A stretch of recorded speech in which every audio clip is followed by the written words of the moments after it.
सगळ्यात आधी माझ्या एका प्रश्नाचं उत्तर द्या. काल रात्री जेवताना तुमचं मूल शांत होतं का? की फोन नसेल तर घास खाणार नाही असं म्हणालं आणि तुम्हीही शेवटी थकलेले असल्यामुळे फोनच दिला? हो ना? मला माहिती आहे, कारण मीही तेच करायचे. माझं नाव प्रिया आणि आज मी तुमच्याशी अशा एका गोष्टीबद्दल बोलणार आहे जी आपण सगळे अनुभवतो, पण कुणाला सांगायची हिंमत होत नाही. आपल्या स्वतःच्या मुलाशी आपण हरतो रोज, त्याच्या हातातल्या त्या एका छोट्या स्क्रीनसमोर. पण हे बदलता येतं. मी बदललं आणि तुम्हीही बदलू शकता. माझ्या मुलाचं नाव आदित्य. तो आत्ता 9 वर्षांचा आहे. पण 2 वर्षांपूर्वी, म्हणजे जेव्हा तो 7 वर्षांचा होता, तेव्हा आमच्या घरात रोज एकच दृश्य असायचं. सकाळी उठल्यापासून त्याला फोन हवा असायचा. जेवताना फोन, झोपताना फोन. मी जर फोन काढून घेतला तर तो रडायचा, किंचाळायचा, जमिनीवर लोळायचा. मला वाटायचं माझ्याच मुलाशी माझं काहीतरी चुकतंय. मी कुठे कमी पडतेय. शेजारच्या काकू म्हणायच्या, अगं मोबाईल का देतेयस एवढा? आणि मलाही आतून माहीत असायचं की त्या बरोबर आहेत. पण काय करणार? तो रडायला लागला की मलाच रडायला यायचं. एक दिवस असा आला की आदित्य जेवायला बसला होता. मी त्याच्यासमोर ताट ठेवलं. गरम गरम वरण, भात, भाजी. त्याने एकदा ताटाकडे बघितलं आणि म्हणाला, आई यूट्यूब लाव. मी म्हणाले नाही. तर त्याने ताट उचलून खाली ठेवून दिलं. नुसतं ठेवलं नाही, जोरात आपटलं. वरण सगळीकडे सांडलं आणि तो रडत आतल्या खोलीत गेला. त्या दिवशी मी तिथेच खूप वेळ खाली बसले. माझ्या डोळ्यात पाणी आलं, पण रागाने नाही, थकव्याने. मला त्या क्षणी जाणवलं की आपण चुकीच्या दिशेने जातोय. तुम्हाला एक गोष्ट सांगते. आपण नेहमी विचार करतो की मुलांची फोनची सवय लागणं म्हणजे ते बिघडलेत. पण हे खरं नाहीये. त्यांचं काहीच चुकलेलं नाहीये. त्यांचा मेंदू फक्त तेच करतोय जे त्याला करायला शिकवलं गेलंय. त्या स्क्रीनवरचे रंग, ते झटपट बदलणारे आवाज, ते एकामागून एक येणारे व्हिडिओ, हे सगळं मुलांच्या मेंदूत एक रसायन तयार करतं. त्याला डोपामाइन म्हणतात. हे तेच रसायन आहे जे आपल्याला साखर खाल्ल्यावर बरं वाटतं तेव्हा येतं, किंवा एखादी आवडती गोष्ट मिळाल्यावर येतं. मुलांना दर काही सेकंदाला हे रसायन मिळत राहतं, स्क्रीनमुळे, सतत. आणि मग जेव्हा आपण फोन काढून घेतो तेव्हा हे रसायन अचानक बंद होतं. मग त्यांना खूप अस्वस्थ वाटतं. जसं एखाद्या मोठ्या माणसाला सिगरेट मिळाली नाही तेव्हा होतं, तसंच.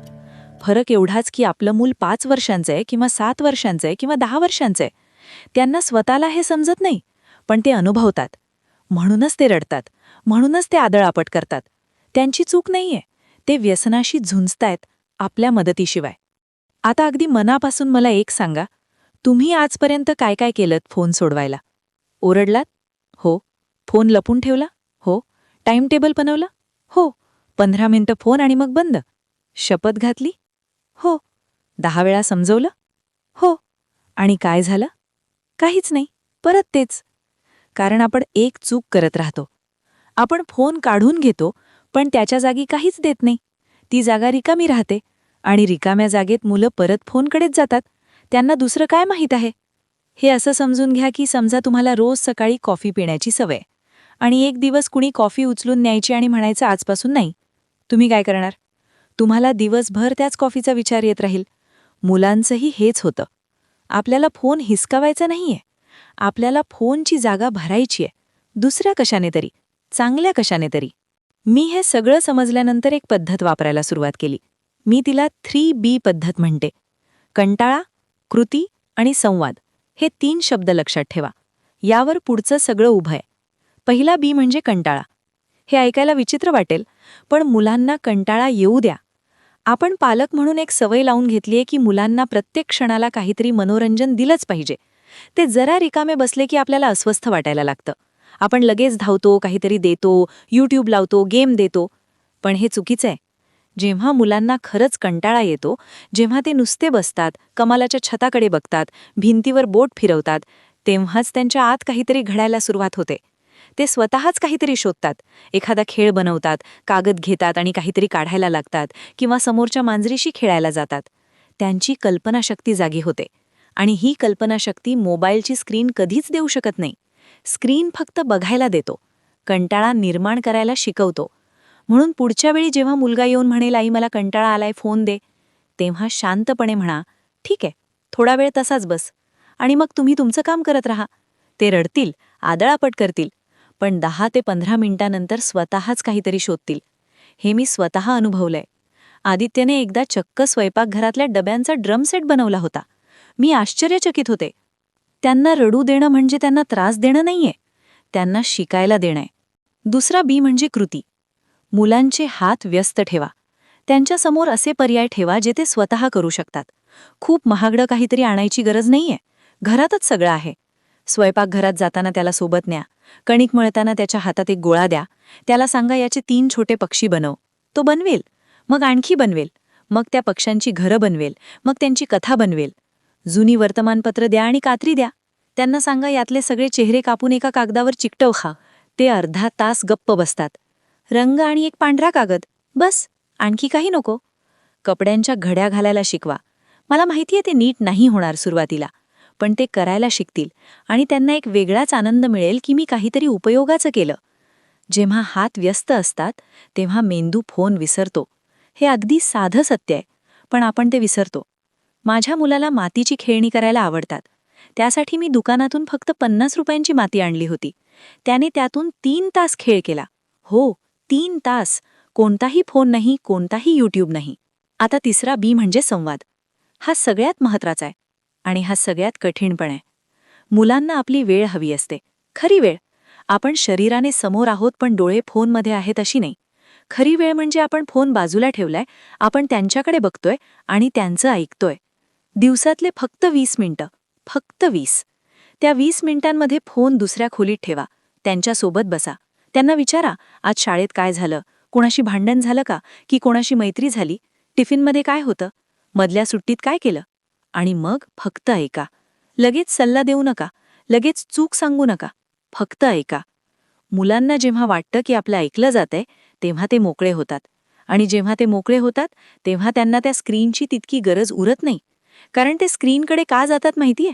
कारण त्यांना तिथे कोणीतरी बघतंय असं वाटतं. त्या व्हिडिओमधला माणूस त्यांच्याशी बोलतो, त्यांना हसवतो, त्यांच्याकडे लक्ष देतो. म्हणून त्यांना फोन हवा असतो.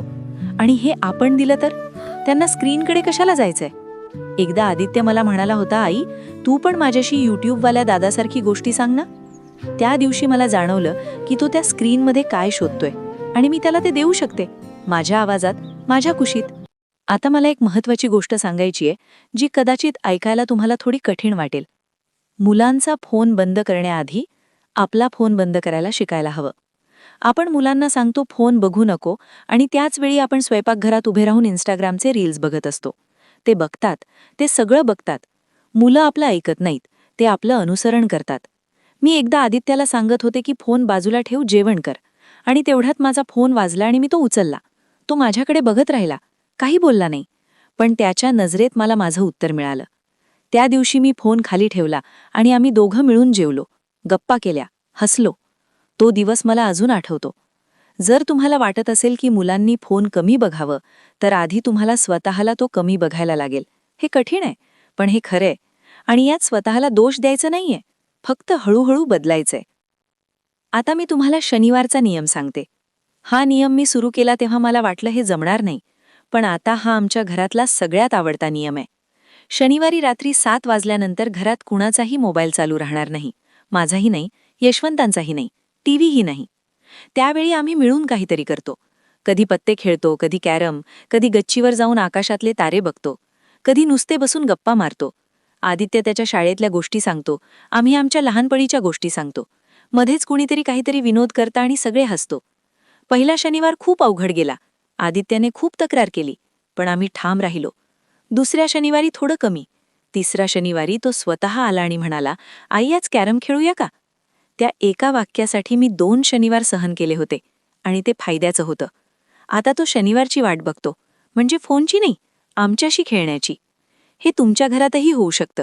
फक्त एक नियम आणि थोडा धीर. आता मी तुम्हाला एक छोटा 3 दिवसांचा उपाय सांगते. हा उपाय मी स्वतः केला होता आणि यामुळे आदित्यची फोन बघण्याची वेळ 90% कमी झाली. येणारे शुक्रवार, शनिवार आणि रविवार हे 3 दिवस निवडा. या 3 दिवसांत मुलांच्या हातात फोन द्यायचा नाही, थोडा वेळ पण नाही.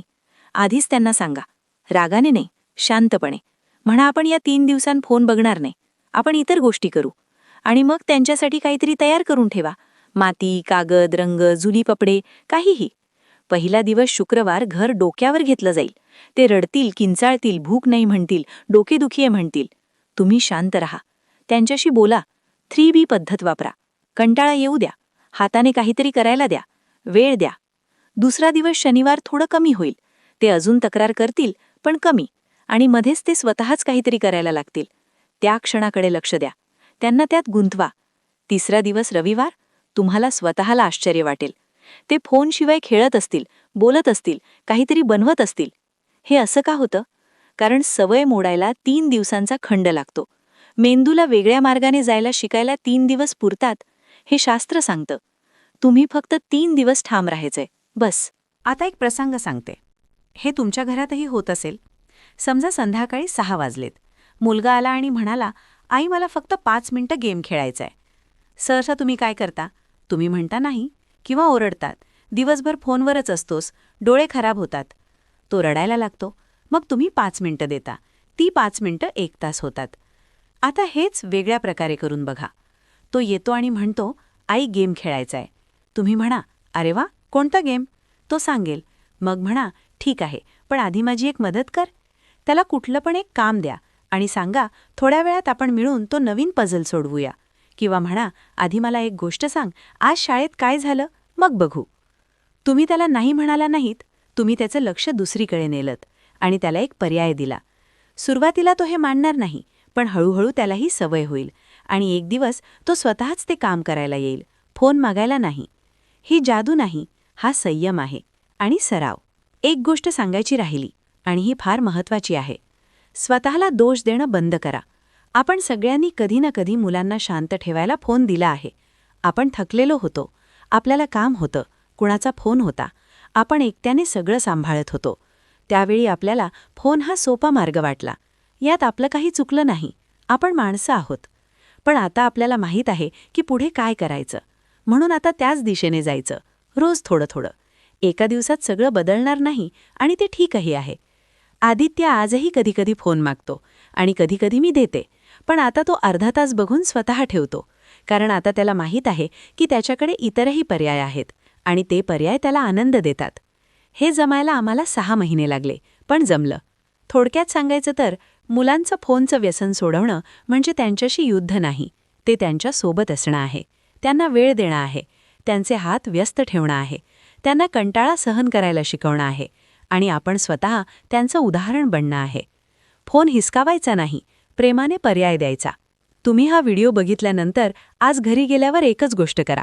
मुलाला स्वयंपाकघरात बोलवा, त्याच्या हातात कणिक द्या, काहीही सांगू नका, फक्त बघा काय होतं. आणि खाली कमेंटमध्ये मला सांगा की आज तुम्ही तुमच्या मुलाला कोणता पर्याय दिला. जर हे तुमच्या कामाचं वाटलं तर Mrs Priya info channel subscribe करा. अशाच घरगुती खऱ्या गोष्टीं घेऊन मी दर आठवड्याला येते. मी तुमच्या कमेंट्सची वाट बघतीये. मिसेस प्रिया इन्फो करून आजच्या पुरता निरोप घेते.